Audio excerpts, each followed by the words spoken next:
Benyamin itu adalah anak bungsu satu kandungan dengan Yusuf. Jadi Rahel melahirkan dua anak, Yusuf dan Benyamin. Lalu dalam situasi kondisi tertentu, karena Yusuf ini tukang mimpi, apalagi mimpi-mimpi semakin membuat kakak-kakak cemburu. Saudara tahu Papua punya mimpi, tanah Papua punya mimpi, dan mimpi di tanah Papua menjadi cemburu bangsa-bangsa. Bangsa-bangsa cemburu, saudara. Saudara tahu Yusuf punya mimpi, tetapi untuk menuju kepada penggenapan mimpi itu prosesnya harga bayar mahal. Amin. Satu waktu bapaknya suruh Yusuf antar makanan ke kakak-kakak di ladang. Dari jauh mereka lihat Yusuf, mereka bilang, tukang mimpi dia ada datang itu. Jual dia saja. Sebelum jual kasih masuk dulu di sumur.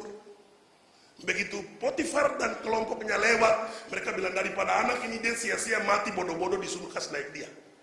Jual supaya ada uang. Ambil dia baju mahal indah yang mahal bapak beli itu. Ya, artinya apa saudara?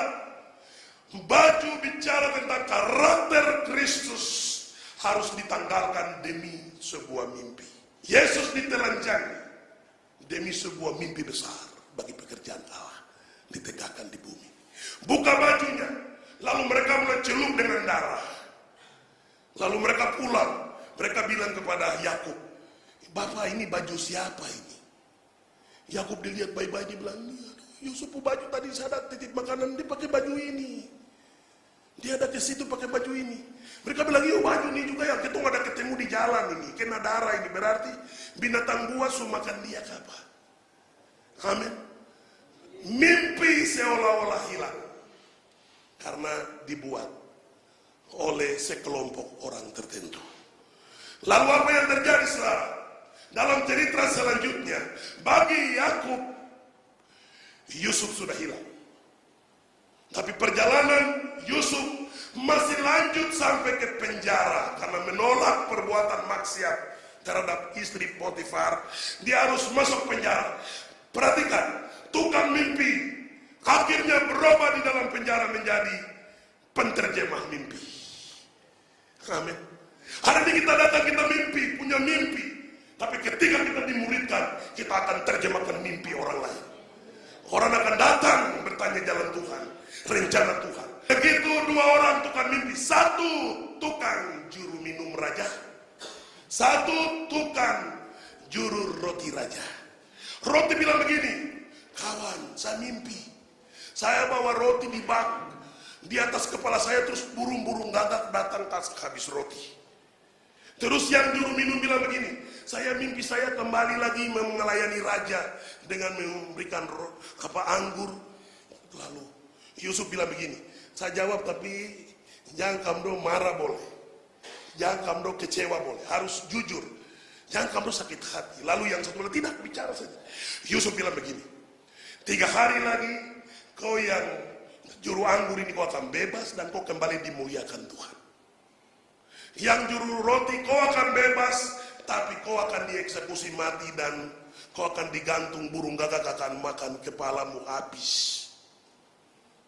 Terbukti, hari yang mereka mau bebas, Yusuf pegang juru minum, dia bilang begini, "Kawan, kalau kau sampai di sana, jangan kau lupa saya.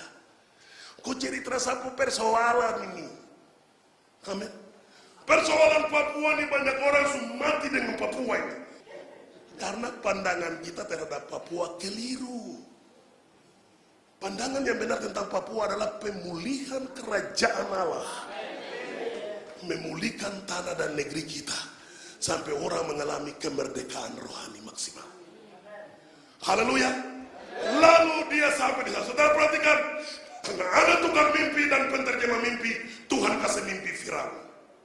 Firaun mimpi 7 ekor sapi gemuk, 7 ekor sapi kurus telang gemuk, juga gandum. Lalu Firaun bangun malam-malam dan stres, panggil semua penafsir mimpi. Haleluya. Tolong jawab, jabarkan. Tidak bisa.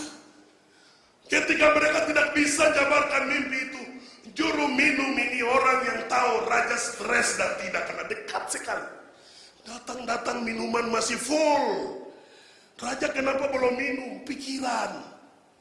Lalu dia bilang begini, dia ingat Yusuf. Amin. Kesukaran, kesulitan, tantangan. Papua begitu serius dengan Tuhan. Bangsa-bangsa akan ingat rencana Allah. Akan ingat hanya rencana Allah satu-satunya solusi bagi perdamaian dunia ini. Dia ingat Yusuf. Lalu dia bilang, Raja, kemarin saya keluar dan teman juru minum itu karena kami mimpi. Lalu ada satu orang di dalam penjara terjemahkan mimpi. Namanya Yusuf. Dia pengawal, pernah dia jadi orang yang urus Potifar punya keluarga, tapi dia dimasukkan karena kasus tertentu. Raja malam itu juga bilang, kasih keluar manusia itu datang.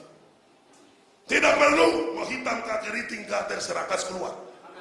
Kemerdekaan rohani harus terjadi dari pihak Tuhan bagi kita di negeri ini secara rohani. Lalu Yusuf datang. Raja begitu menerjemahkan mimpi. Yusuf bilang, 7 tahun kelimpahan, 7 tahun kelaparan. Raja bilang, hari ini juga aku melantik. Lalu dia dilantik, saudara. Yusuf dilantik. Orang mulai datang, kelaparan semakin kuat. Negeri-negeri yang ada semakin lapar. Sampai kelaparan pun rasakan oleh Yakub. Ruben lapar, Simon lapar, Lewi lapar, Yehuda lapar, Isakar lapar, Zebulon lapar, Dan lapar, Gad lapar, semua rasa lapar. Saudara tahu, hari ini kau dilengkapi dengan makanan rohani. Sementara di bangsa lain, peperangan. Orang semakin eksekusi di mana-mana. Siapkan 7 tahun kelimpahan, karena kau akan menjadi jawaban bagi bangsa-bangsa. Ruben lapar, Simon lapar, Lewi lapar, Yehuda lapar, semua lapar. Yusuf mengatur perbendaharaan makan minum raja, perbendaharaan makan minum Mesir. Dia atur semua. Tuhan menyimpan Freeport demi kemuliaan Allah. Tuhan menyimpan minyak di Bintuni dan gas demi kemuliaan Allah. Tuhan menyimpan kebodohan orang Papua, kemiskinan orang Papua demi kemuliaan Allah. Haleluya. Dahsyat. Haleluya. Begitu lapar dirasakan. Lalu Yakub berkata kepada anak-anak, mari kita pergi ke sana. Ada makanan, ada minuman, ada kehidupan di sana. Amin. Lalu mereka mulai datang. Dari jauh mereka masuk pintu gerbang. Jalan buka kaki begini. Yusuf bilang, dalam nama Yesus, Ruben ada datang. Ini Simon, ini Lewi, ini Yehuda. Dan saudara, kamu. Ya, Tuhan proses Yusuf. Sekian tahun supaya sakit hati harus hilang. Benci harus hilang. Marah harus hilang. Dendam harus hilang. Jadi jangan kita sakit hati dengan orang pendatang. Jangan kita marah dengan orang pendatang. Tuhan proses supaya kasih sempurna. Amin. Tuhan proses hati kita supaya kita sempurna. Yusuf lihat, oh dong ada datang. Lalu dia kumpul semua berdiri, baris. Baru dia bilang, kamu ini siapa? Siapa? Kamu nama siapa? Nama. Dia tanya orang, dia gaya sudah beda. Ikut Tuhan semakin hari, gaya beda. Cara beda. Amin. Sudah beda. Bukan gaya Papua lagi, gaya Kristus. Siapa? Tanya. Siapa? Ruben, Simon, Lewi. Dicek sampai terakhir baru dia ingat dia punya teman. Akrab satu kandungan Benyamin. Baru ada anak kecil satu lagi katidak. Dia bilang ada tapi bapak tahan dia. Bapak bilang dia kakak mati. Jadi loh dia kakak mati kapan? Padahal dia kakak yang tanya. Dia bilang dulu dia mati binatang makan dia. Oh haleluya. Dia tanya. Lalu apa saudara? Dia suruh gandum dimasukkan semua karung. Uang dikembalikan dengan satu pesan. Kalau kamu lapar lagi, tidak boleh lihat muka saya. Kalau tidak, bersama Benyamin. Benyamin penentu. Suku terakhir, suku bongso. Tempat gelap, tempat terbit matahari. Penentu pemulihan bangsa-bangsa. Negeri jauh, pesisir pantai, pulau-pulau, gunung lembah-lembah, penentu kerajaan Allah ditegakkan bagi bangsa-bangsa. Jangan Tuhan datang sebelum melihat wajah Papua dipulihkan Tuhan. Hapus air mata di negeri ini, hapus air mata kami dari kirbat-Mu ya Tuhan. Tidak bisa Benyamin datang. Lalu mereka pulang ke rumah, makan yang ada habis. Yusuf bilang, kamu kembali lagi. Mereka berdiri bilang begini, kami tidak akan kembali karena orang itu dia janji. Dia janji apa? Dia bilang kami tidak boleh lihat di pemuka kalau anak kecil ini dia tidak ikut.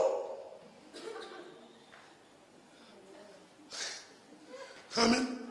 Lalu Yakub bilang begini, Maya kenapa kamu jadi masalah keluarga dia? Terus Yusuf teman ini dia buka kakak bilang, dia seperti tahu kita. Dia sebut kita satu persatu. Dia seperti maha tahu kah? Tuhan tahu kita, saudara. Lalu Yakub bilang tidak bisa, dalam keadaan apapun tidak bisa, saya akan mati. Disitulah Yehuda tampil sebagai pembela Benyamin. Yehuda bilang, Bapak, relakan anak dia ikut. Kalau jadi apa-apa dan dia, saya. Yehuda siap. Saudara tahu, bicara Yehuda, bicara pujian penyembahan. Pujian penyembahan mengawal kerajaan Allah, mengawal gereja Tuhan, melindungi pekerjaan roh. Yehuda bilang, saya jadi harga, dibayar. Lalu datanglah semua. Dari jauh Yusuf lihat, semua lengkap. Dia lihat ada anak kecil satu lagi di paling belakang Benyamin. Apa yang terjadi, saudara? Yusuf masuk ke dalam kamar. Dia sedih karena apa? Hari ini pertemuan antara dua tokoh besar, Yusuf dan Benyamin, bertemu muka dengan muka. Sekian lama, sekian tahun proses pembentukan terjadi. Akhirnya penjumpaan itu pun datang. Dia lihat Benyamin, dia ingat Rahel, dia ingat masa kebersamaan yang pernah dikerjakan bersama-sama.